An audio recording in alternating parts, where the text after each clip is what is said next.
Hello, everyone. Nice to be with you. I want to put in a plug for our Health and Healing God's Way conference happening the end of the month, April 25th through 27th in tiny little Wirtz near Roanoke, Virginia. It is an absolutely wonderful event where we have quite a few excellent, knowledgeable, informative speakers, including today's guest, Dr. Patty Powers. We'll be talking about natural and non-toxic means of health and healing so that we can be strong and active doing God's work and caring for our families and all the things that we need to do. But we want to understand how to help the body to be the best it can be. And so check it out on our website, www.godsgoodtable.com, or scan the QR code here so that you can learn more about it. We have a children's program, and apparently I need to let the dog out again. Okay. So anyway, here we are. Dr. Patty Powers. Dr. Patty is trained as a holistic pediatric endocrinologist. However, she does work with many adults as well as children, and she does a wide variety of things within her practice. And I consider her an expert and one of my go-tos for all things hormonal health, so endocrinology in general. But Dr. Patty, I'll let you tell a little bit more about yourself while I open the door for the dog. Thank you, Maureen. Good morning. And hello, Bruno. If only he could hear you. He can't. He knows my intent, right? Yes, he does. Yeah. I'm a pediatric endocrinologist, and I did all of my training in the Army and practice as a traditional allopathic pediatric endocrinologist for 25 years in the Army, and then another 10 years or so after that, after I retired. And I came to the point where I did not have the right tools to help my patients. And I remember particularly some of the moms asking for options other than birth control pills for their daughters who had menstrual irregularities and polycystic ovarian syndrome. And I was aware of bioidentical hormones, and I always had an interest in holistic medicine, but because I never had been trained in it, I didn't really have a framework to how to implement those kinds of things. So I decided I was going to go to a meeting on hormones from a holistic or functional point of view, and it really did change my trajectory and started me on the path of trying to find what causes hormonal problems and trying to address those. And so that's what I do now. I see kids and adults. I see far more adults than kids. And I typically have a patient population of the complex, chronically unwell, multi-system, multi-symptom patients. Fatigue and brain fog and anxiety and depression and autoimmunity and hormone dysfunction. And, I still have a few kids with growth and puberty kinds of issues. Diabetes, bone, but you can't, if somebody has Lyme disease or they're stuck in mold and they're toxic, you have to use more than just a thyroid hormone pill to address their problems. Yeah. Well, you and I know, are very much on the same page about the root cause, that without understanding the root causes, and you mentioned mold as an example, without understanding the root cause, there isn't a pill in the world that will actually heal our bodies. We have pills for symptom control, but not for healing. Right. So that root cause is important. Right. Yeah. So you also, in that little introduction, brought up one thing that prompted me to think about how we are not we're not a manufacturing facility where we have isolated components doing isolated things. We are a whole organisms where nothing is isolated one from the next. Right. So and people often focus just on the physical realm. Mm-hmm. And that is such a limited view. So much of what causes people to get stuck physically originates in the emotional realm, the spiritual realm, traumas, unforgiveness, beliefs that are not quite accurate, limiting beliefs. And so you have to address that part. Yeah. What are some of the biggest problems that you see in that regard? Well, almost everybody I see in my office has childhood trauma, adult trauma, abuse, chaotic families, Yeah. you know, um, feelings not being validated. The list is just shocking, and you think about, okay, there's sexual abuse and there's physical abuse, but then there's the neglect or an alcoholic parent.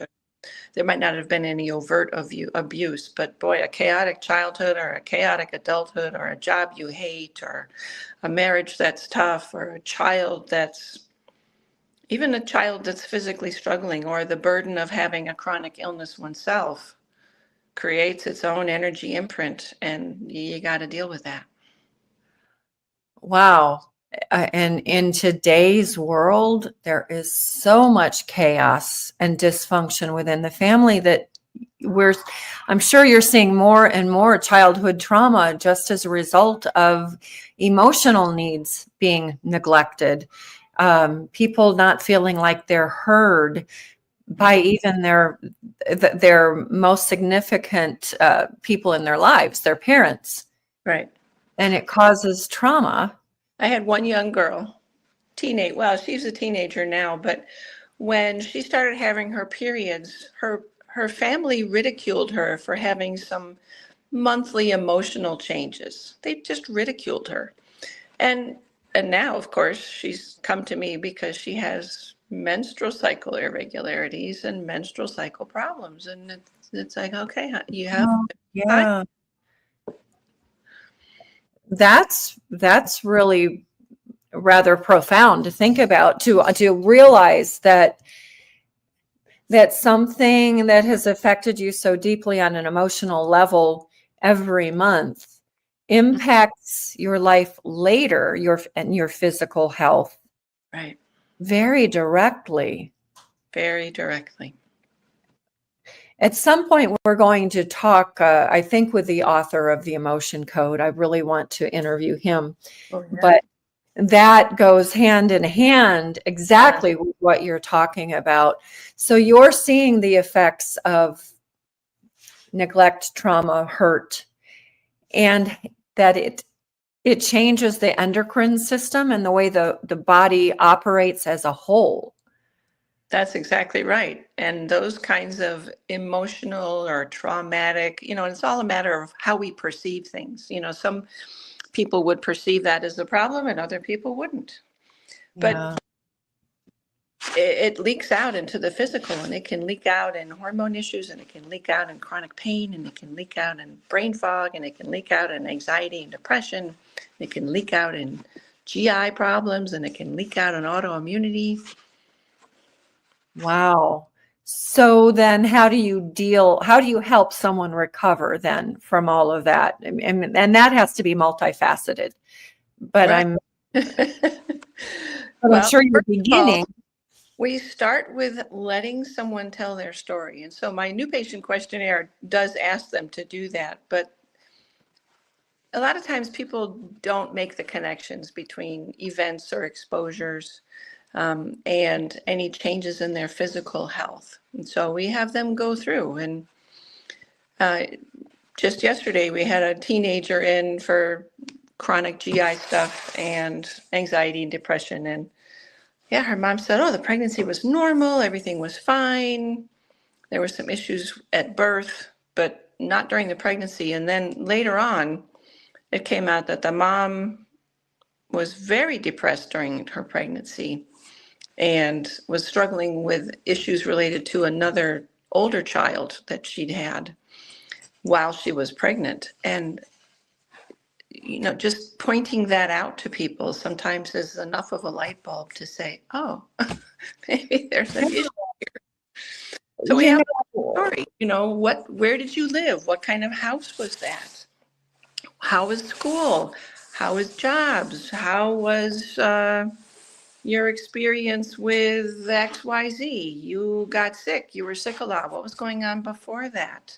We ask about vaccination history, although a lot of people don't put that in their chronology of events, because vaccines can cause problems. We mhm, talk about toxin exposures. We talk about where did you live? If you live near a golf course or you live near a farm, or what kind of pesticides are they using, or did you have yeah, a car accident and what was going on with this? yeah, All all this, of those things. yeah.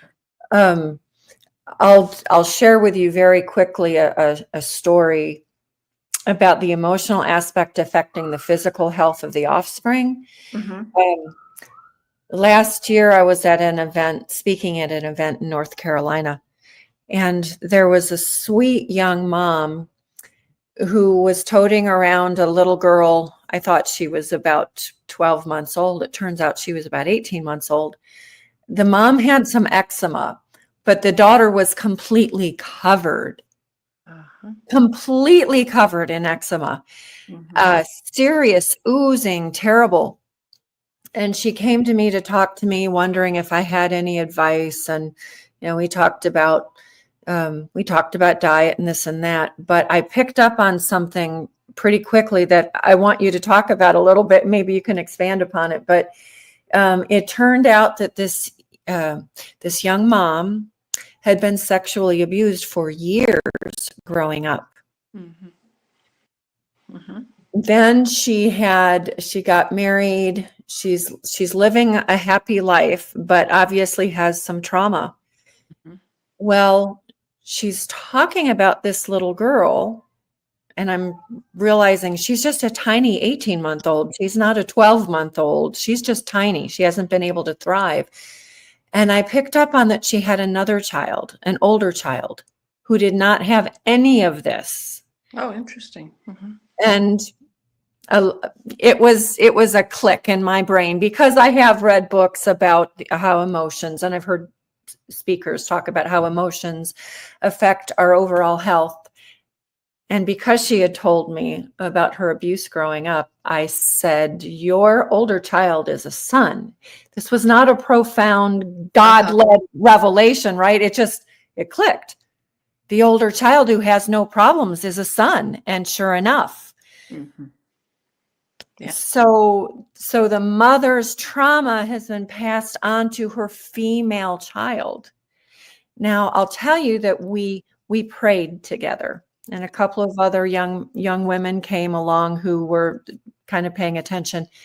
We prayed together, and the next morning, the mom came to me with the child.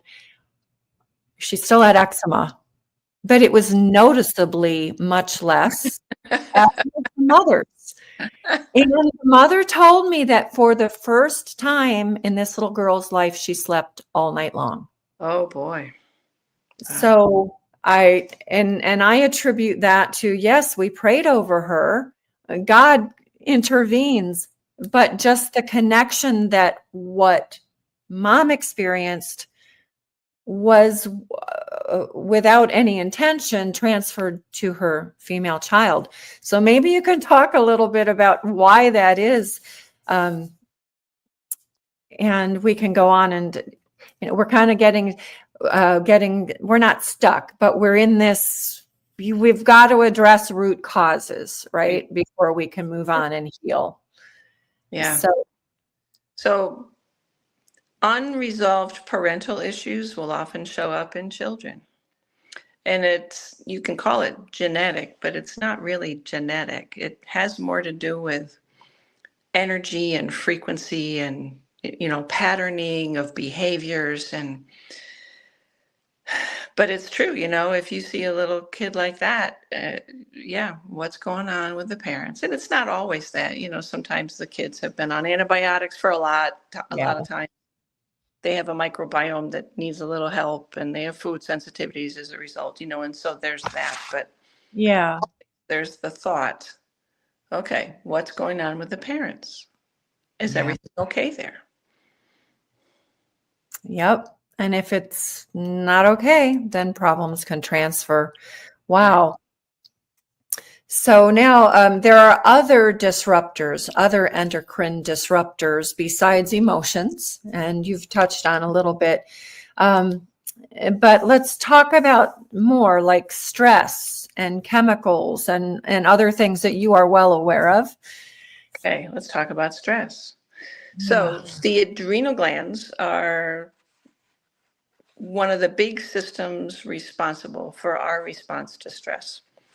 And when we are stressed, you think about, oh, there's a car coming my way, and if they don't stop, they're going to hit me, and I need to do something. Okay, I need to be motivated to do something. And so those stress hormones, cortisol and adrenaline and others, come out to make us focused on the danger and Hmm. mobilize energy to the muscles to help us do something to escape the danger. Run away from the tiger, turn the wheel, have the cognitive, survival instinct. And then the stress ideally would go away. And all of those hormones would revert to their basal levels. Our lifestyles are such that that doesn't always happen.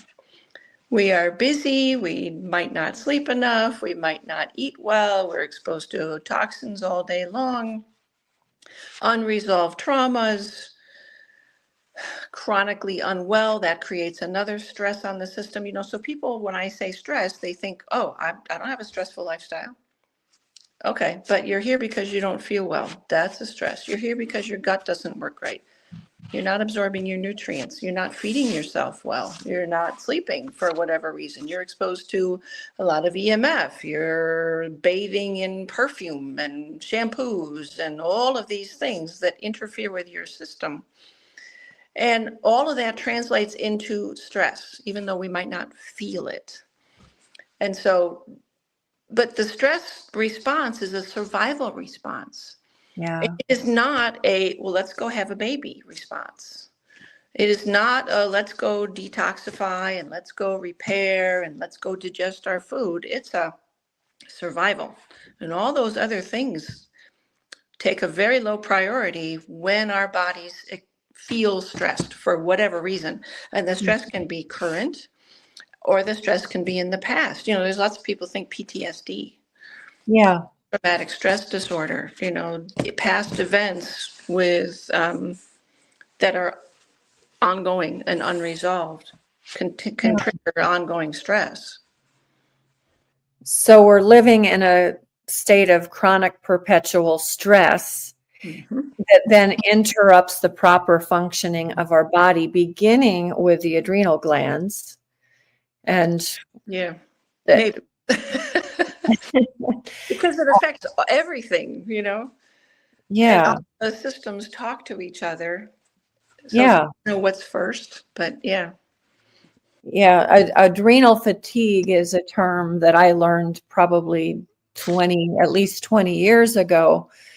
And then there's the connection between the adrenals and the thyroid. Right. The adrenals kind of driving the thyroid and interacting. So if you're under stress, perceived or not, then it's going to have an effect on your thyroid. That's exactly right. And your pancreas and your ovaries and testes and everything. Yeah. But the adrenals and the thyroid especially seem to be very closely tied together. So if the body's under stress, then this is a dangerous situation.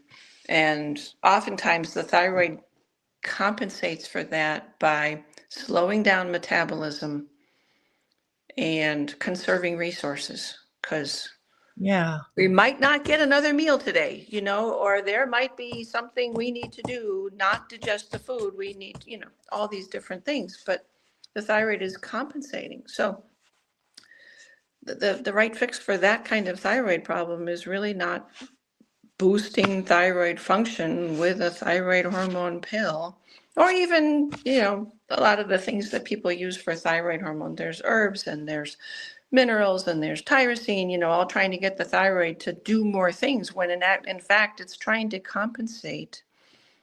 And, with Lyme disease, people usually feel tired. Well, part of that is because the thyroid's trying to slow you down so you can rest and you can help recover.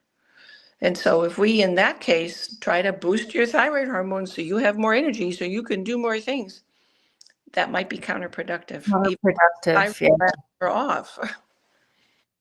My husband had Lyme disease, acute chronic Lyme disease for several years before we caught it. And the one thing that his holistic MD told him was, if you could just take a year off and not work and rest, you would be fine. Yeah. But of course, he was the father of many children, and Can't do he that. couldn't, and it took him a long time. And he's actually back in a state of he really needs repair again. But that was such an interesting suggestion. The doctor himself, his wife had rheumatoid arthritis and was severely ill, just like my husband. And she took a year off. She was a psychotherapist. She took a whole year off and just rested. And they have a beautiful, peaceful, gorgeous farm way out in the boonies in Pennsylvania. So she was able to rest and recover fully just with that, just resting. And they ate good food. That helped. But it was remarkable to me what rest can actually do for us. Right. I can see it very directly in my husband's life, but in my own, I'm constantly, I do feel the stress, and I know that I need to take the time to rest more. But the adrenal hormones are affecting the thyroid hormones, and that then affects the entire endocrine system and the entire body. Yeah. So maybe it would be good to just take a moment and explain in a nutshell what the endocrine system actually is. Oh, that's a good question. We believe, and I have been taught, that there are glands in the body, areas in the body that produce hormones, and hormones are chemical messengers, and they usually travel somewhere, whether that's far away in the body or just next door in the body, and they cause an impact. And so the endocrine system comprises the pineal gland up in the brain, and then the hypothalamus also in the brain. The pituitary is a little gland that's right underneath the brain. And then there's the thyroid, the adrenals, the parathyroids, which I didn't mention, but they're right next to the thyroid gland, and people don't think about them too much. Yeah. There's the pancreas in the belly, and then there's the ovaries and the testes. But there are bone hormones, and there are gut hormones, and there are neurohormones. And so there are lots of substances in the body that have an endocrine-like effect. Okay. And everything, again, is related to everything else. So when we talk about having endocrine problems and hormone disruption and that kind of thing, and yes, I have Richard on my lap. He's not supposed to be here. He's very handsome. He likes to be way up here. Anyway, so when we have an endocrine system that's messed up, our whole body is going to be messed up in different ways. But what are some symptoms that we might be looking for? And I know it's going to vary with. Well, with the thyroid, more commonly we see symptoms of an underactive or hypothyroid state, which tend to include things like fatigue and weight gain and brain fog and depression, muscle soreness, sometimes anxiety, low heart rate, low blood pressure, constipation, hair falling out, dry skin. With the hyperthyroid state, we see hyperactivity, irritability, poor sleep, kind of an overactive state, sweaty, high heart rate. With blood sugar, you can see blood sugar elevations and diabetes with the pancreas. Yeah. Thyroids, people will often find that a calcium's elevated when lab work is done incidentally. With adrenals, if the adrenals are ramped up and on overdrive, then again, a lot of people are in the fight or flight mode, Yeah. Gotta go, gotta do, gotta be.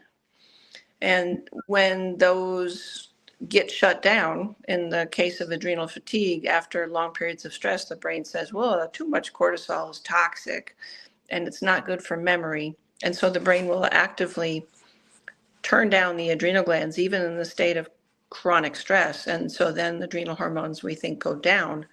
And you're in the chronic fatigue state again. Chronic fatigue, chronic pain, depression, don't feel good, all that kind of stuff. Yeah. Wow. A lot of what you describe, I completely, well, it's me. A lot of that is me. I tend to crash and burn. Oh. And then I feel guilty because I'm not getting work done that needs to be done. Right. And I've noticed too with my thyroid, I was diagnosed many years ago with hypothyroid. I noticed that I do much better when I eat, like enough. If I undereat, my thyroid's going to slow my metabolism. Right. And that I seem to do much better eating more red meat. Mm-hmm. So an observation definitely that I've made over the years, but a lot of people don't recognize all of these symptoms, the brain fog and all of that. Right. And they're, again, seeking a pill. So in the perfect world, how might we deal with all of these things? Well, I think to take a multi-level look at supporting hormone function starts with, how do you take care of yourself? What are you feeding yourself? Nutritious food like the Weston Price nourishing traditions. Are you getting enough animal fat? Are you getting enough salt? Is it good salt? Is it clean food? Is your water clean? Is it pure? Is it energized or structured? What's the EMF exposure, and can you lower that? Because the thyroid especially is very sensitive to all of this man-made energy that's floating around these days. But it's just another stress, and then there's the adrenals, and then again, stress sets off the reproductive systems, and so there can be menstrual cycle issues and infertility. So food, water, clean air. There are lots of people who live near highways and, building complexes, or live in a moldy building, and so, or work in a moldy building. And so can you put an air filter in there if you can't leave it? Minimizing exposures to toxins. So I mentioned EMF.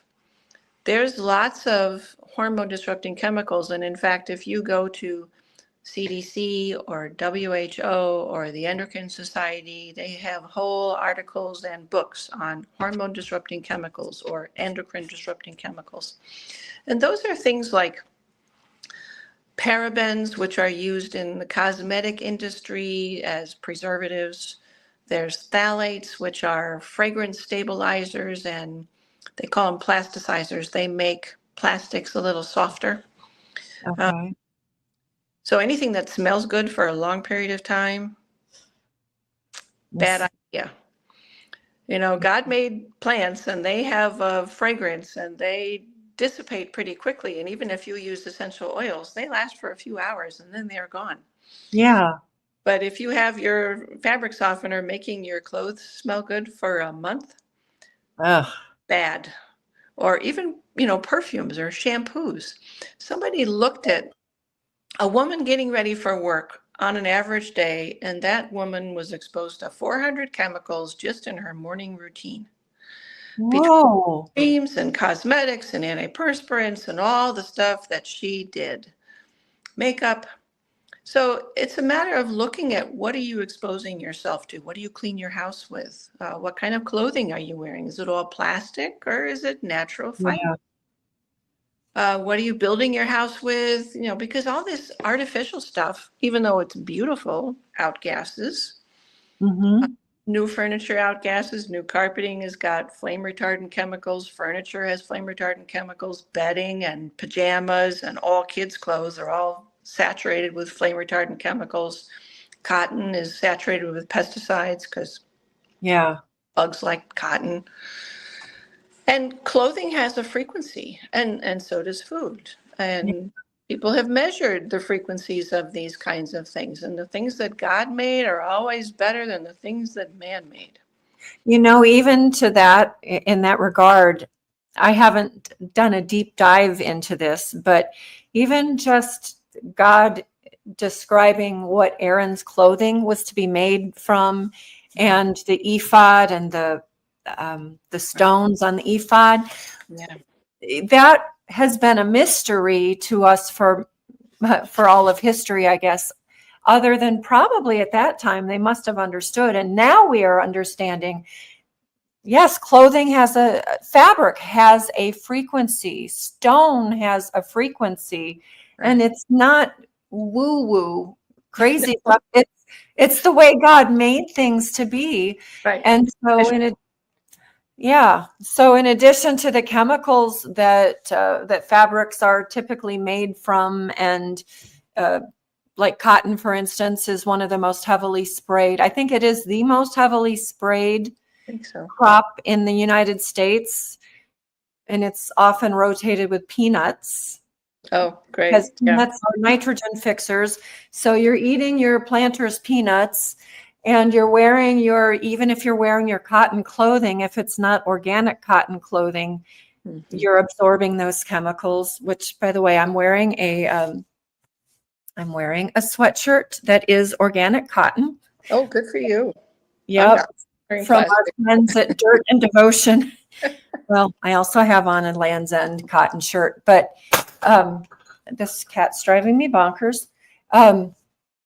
It's just interesting to me, and I'm glad you brought it up, that even the clothing that we wear has an impact on our body for usually for the worse, not for the better, unless we're very careful and intentional.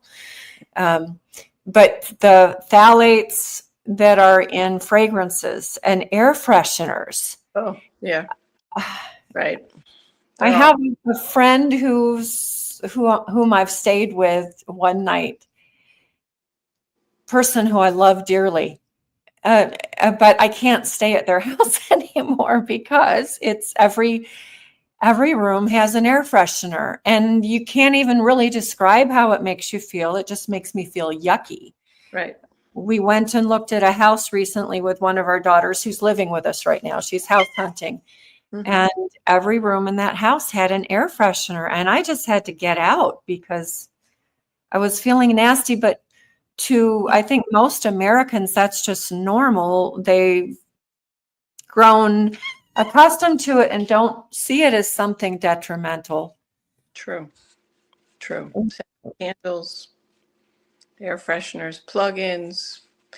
I bought a new vacuum recently, and even the vacuum came with a scent cartridge. Oh, I've seen that too. Get out. Yeah. Awful. It's funny. I use mostly vinegar and otherwise just non-toxic cleaners around the house, including in the laundry. But recently we were trying to get a certain device working again, and we reload it with our own cleaner instead of the manufactured stuff. We couldn't get it to work, and my husband went to a store and bought the brand's big canister of cleaning solution, and I had him promptly remove it. And I think he thought I was a little bit nuts, but I cannot stand the chemical smell, and I know that it's harmful.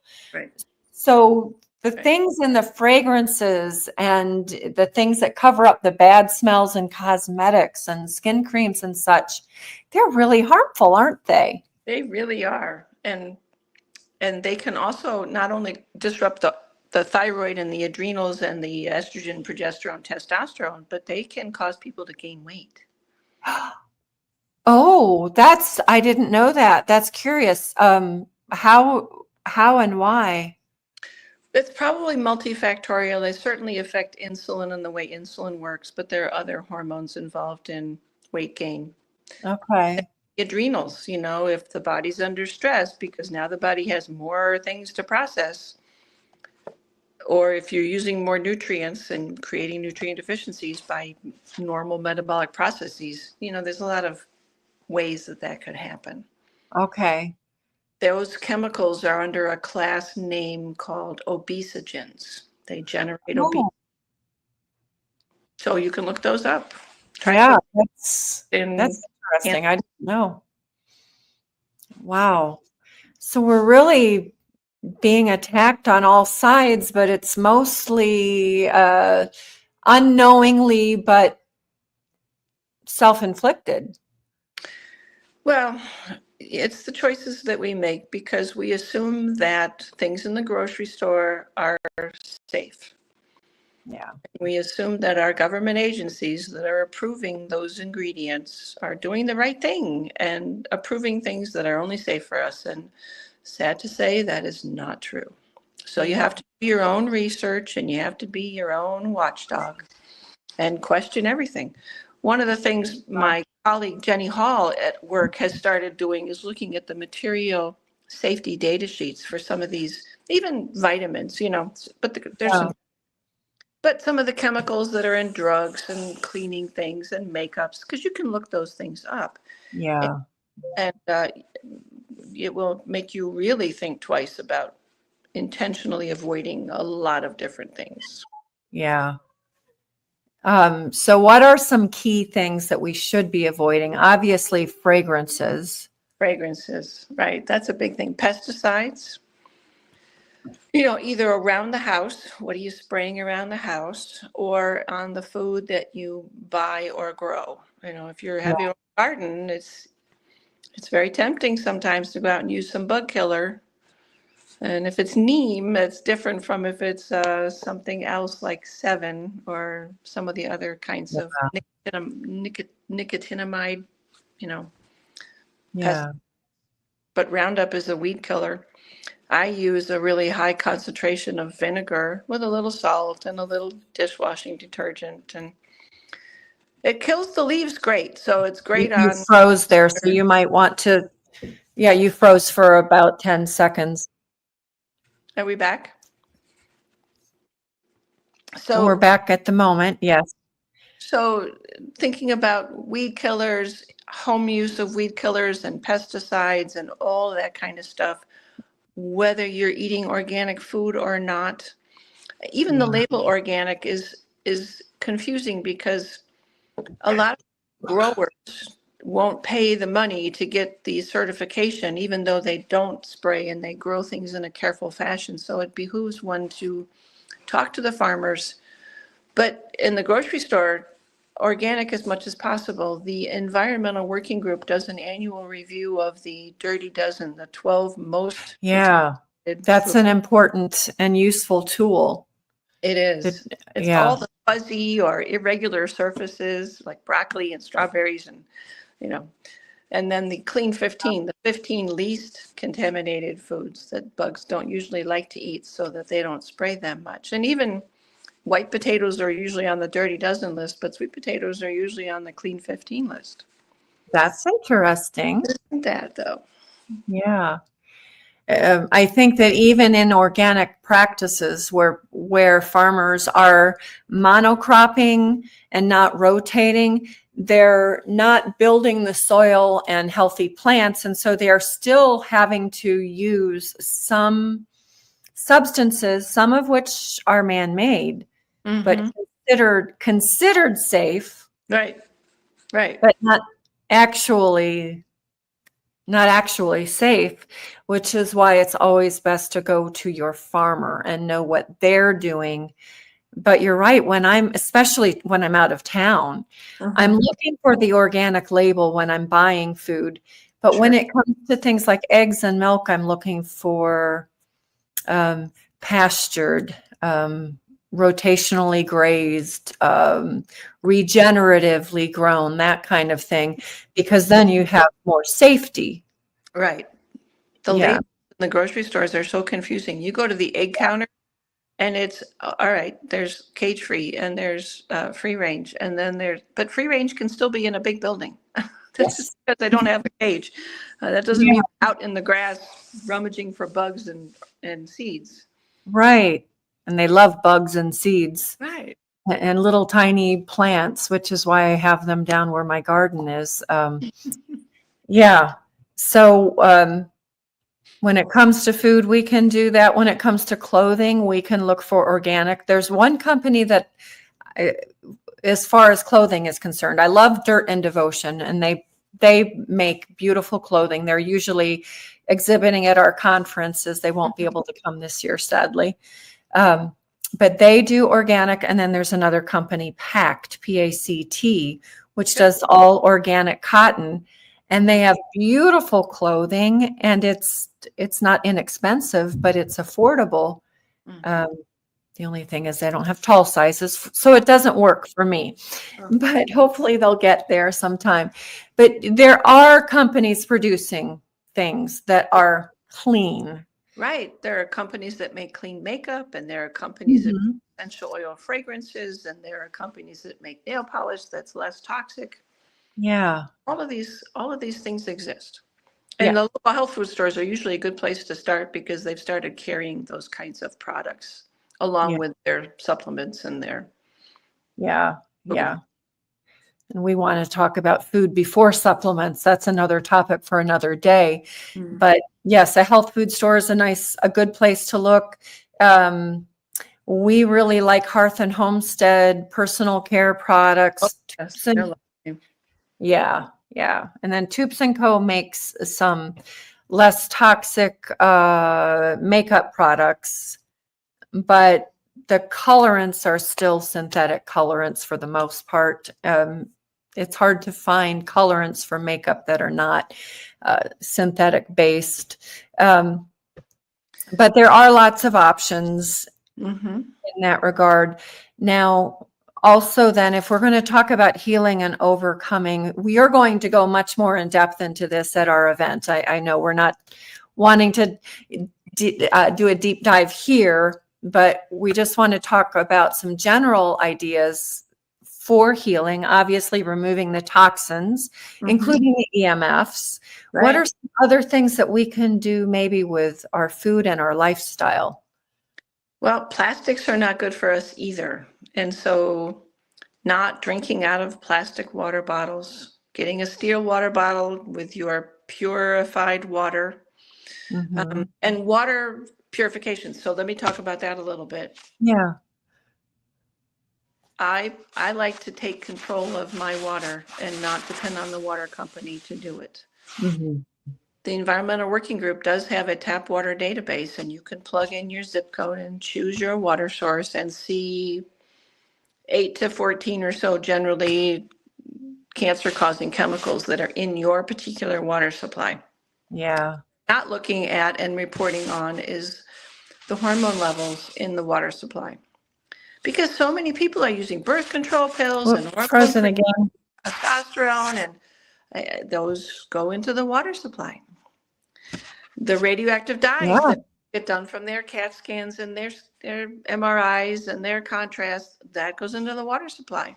The chemicals that they use to keep the lead from leaching out of the old pipes in certain old cities like Lynchburg, those are in your drinking water, and the water report will not tell you that. So I like reverse osmosis. I like the more pricey gravity-fed filters like Berkey, those kinds of things. There's filtered models like Zero Water and Clearly Filtered, but the Environmental Working Group will walk you through their reviews of these products and how do you decide, because it's kind of dependent on how much water you need a day for how many people. Do you want stores? Do you want to fill up a pitcher? Do you want a whole house? Do you want it under the sink so you can flip on the switch and have it come out? Yeah. Distillation is great. You just have to remineralize the distilled water. You have to do that with reverse osmosis. Yeah. And you remineralize by using things like trace minerals, maybe Redmond real salt, electrolytes, or something like that. Right. The environmental group, we will make sure to put up a link, a direct link there. I have used them to look at the water in my area as well. And I know that not everything is listed, but we're on well water. And I'm thankful we're on well water. But where we live, it used to be orchard up until the 70s. And yeah. Yeah. So I have concerns about that. I think that we've just really shot ourselves in the feet with all of the chemicals that we have used over the years and how destructive that they are, but also what's being rained down from above also. That's another problem. And I'm not sure. Yeah. And I'm not sure that the best solutions are what you've already described. I'm just not confident that everything can be removed at this point, but certainly we want to minimize as much as possible that chemical input. So starting with water and then moving on to plastic. Yeah. Right. So there's, plastic drinking things, and now, you can't buy meat without buying it in plastic now because it is wrapped in plastic. The vegetables are wrapped in plastic. What can we control? We can control what we store our leftovers in. We can control whether, I don't advise microwaving, but if you're going to microwave, please don't do it in plastic. Do it in glass or ceramic. And be aware of the plastic exposure because it's huge. But, especially when you are storing hot leftovers in a plastic container, the hotter whatever the contents are, the more chemicals are going to leach out of the plastic into the. So take your leftover containers when you go to a restaurant or transport possible, ideally take your own. And for my husband working away from home every day, I'll make him soups or just give him bone broth or last night's vegetables and meat. And I put it not in something to be microwaved, but I put it in a big Stanley thermos. Right. It keeps it warm. Yeah. So no microwave. Yeah. It's metal and so it's non-toxic, and I don't recommend microwaves either. Right. I've been suspicious of them since before there was information, which there now is, about how harmful that they are. Right. So, let's just say let's not use a microwave and use glass. I also have Revessel containers, which we need to talk about with the creators of Revessel and promote more, because are you familiar with Revessel? No. They're heavy duty stainless steel storage containers. You can use them as lunch boxes. They have bamboo and silicone lids, and so they're completely non-toxic, and you can actually put them. I can use them on my induction burner to heat something up as well. Oh, nice. So, we'll have to talk about that another time. But the plastics are everywhere, and they are really damaging. I've noticed my friend Natasha can't having a lag. Okay. When I was with her in England last fall, we talked about plastics and how harmful they are. She gave me some lardo chunks wrapped up in organic cotton muslin, just like it was a shredded sheet. And then she sent me on my way with that in a plastic disposable container that she happened to have, but there was no plastic touching the food. Great idea. So, if you have to use plastic, at least wrap it in something else. I asked what about parchment paper, unbleached parchment paper? She did mention that there are chemicals in the coating of that as well, so she discouraged that. But we do have other options, is my point, really, and yours as well. It doesn't have to be plastic and shouldn't be plastic. I find that a lot of people start learning this information and then become completely overwhelmed and afraid. And none of this is designed to make anyone overwhelmed and afraid. We want you to be educated and start making some small changes. It can be really expensive to go through your house and say, I need to replace all my cleaning and all my leftover containers. all right, just when things run out, just buy one new thing. Yeah. Just make it a safer product. Good advice. Yes, because it definitely can be overwhelming and expensive. Yeah. So we need to be conscious about that. But as far as cleaning supplies, vinegar is an excellent cleaning tool. Mm-hmm. Essential oils instead of fragrances. There are lots of options there, and of course, the glass food storage and whatnot. So we're getting rid of plastic. We're getting good quality water. We're going to minimize our EMF exposure, Mhm.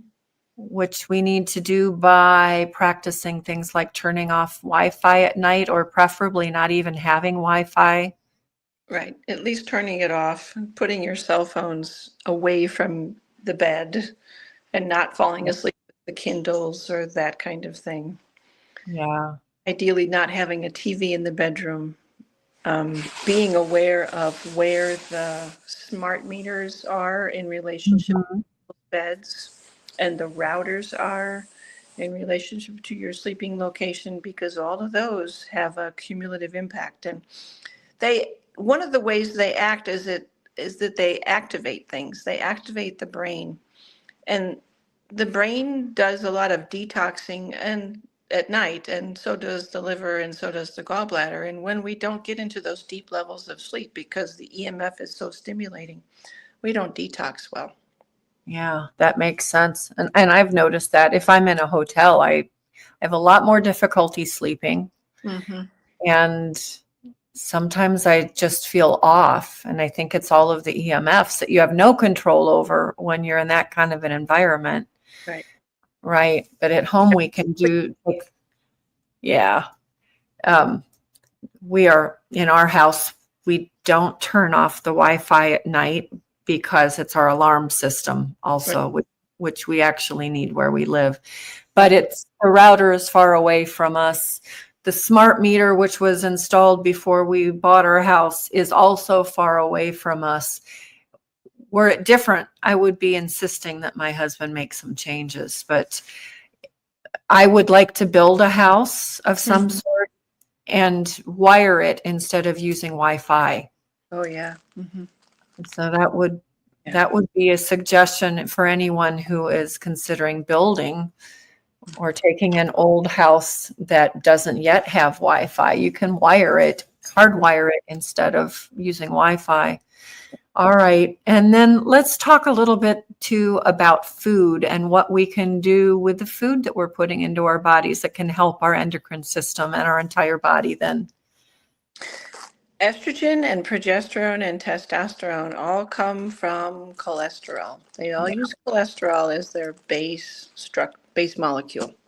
Mm-hmm. We make some cholesterol, but our hormone levels are much happier if we eat cholesterol. And cholesterol is not the driver of heart disease. It's a good thing for us.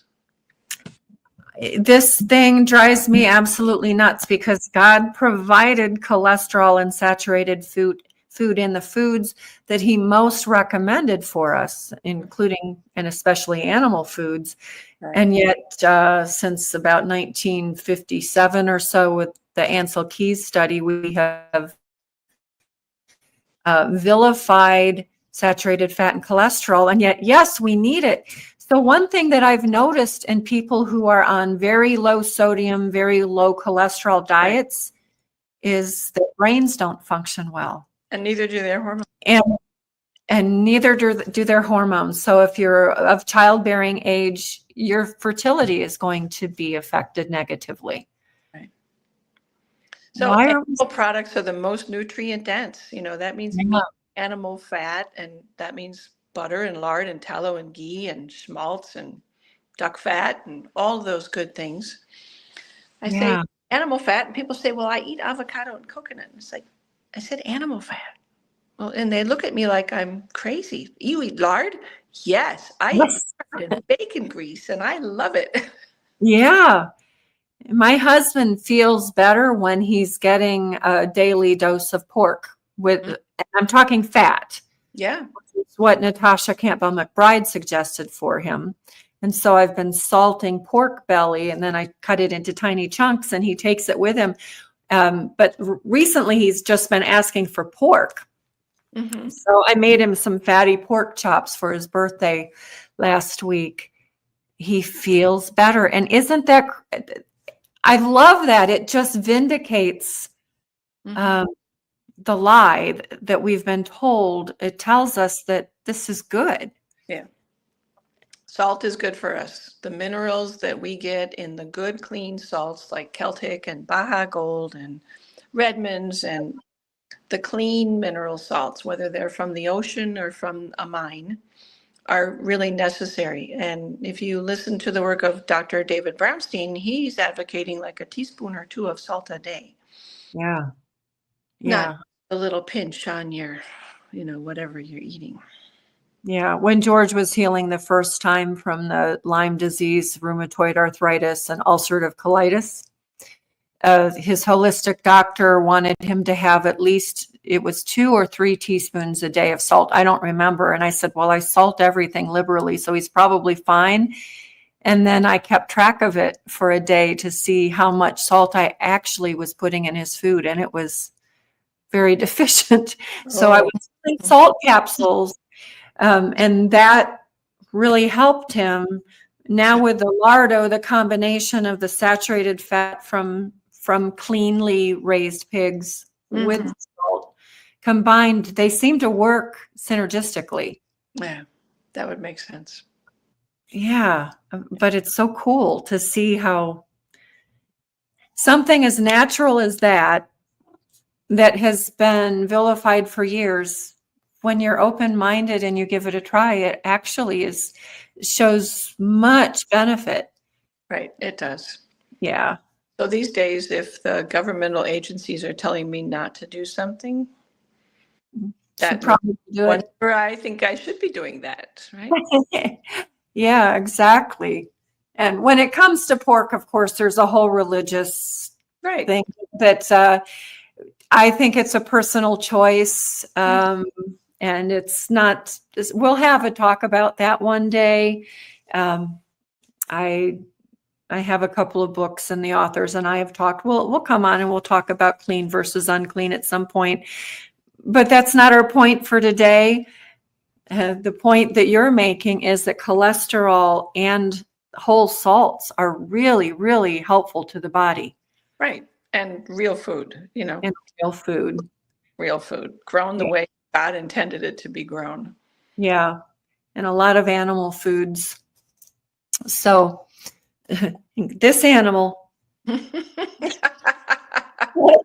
maybe he's not getting enough because he's just playfully attacking me. But yeah, he's going for my arm.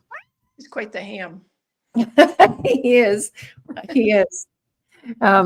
Anyway, well, Dr. Patty, we're going to close for now, but for our listeners, we'll encourage you to consider coming to our event and hear more from Dr. Patty, as well as others, including Dr. Stephen Hussey and Miranda Whitehead, and just a whole bunch of others. So that is, again, the end of April, and I'll put that slide up again. But in the meantime, I want to say thank you, Patty, for all of your insight and information. I appreciate your willingness to share from your ever-growing knowledge. I know you're always learning, right? You ever get to the point where you say, I know it all, we're going to stop listening to you? No. There's always more to learn and always more to share. And I appreciate that you're willing and happy to share. So thank you for that. Thank you, Maureen. Thank you for having me. Yep. And can people find you online? Where can we find you? Yeah. So I'm on my website, which is drpattypowers.com. Dr. Patty with a Y, powers.com. And I have a Facebook page, which is Patty Powers MD. Yep. And we'll have links for those also in the show notes so people can find you easily. And you do virtual consults as well. I like to see people the first time in person. And then if you live in Virginia, because I'm dealing with malpractice carriers and all that, then I have to see you like once a year in person. And in between, I can do virtual. If you live out of state, you have to come in person all the time. Yeah. Yeah. Yep. Okay. So there you have it. But we'll have those links up. And again, thank you. And Patty, hold on. I'm going to say goodbye to everyone else, and I'll come back to you in a moment. So I'm going to put up the slide again. Here is, at least it's supposed to be showing. There we go. Health and Healing God's Way on the multi-generational Melvin's Farm to Fork store and Montgomery Farm. And hopefully we'll see you there. Thank you, everyone, for listening, and we'll see you next week.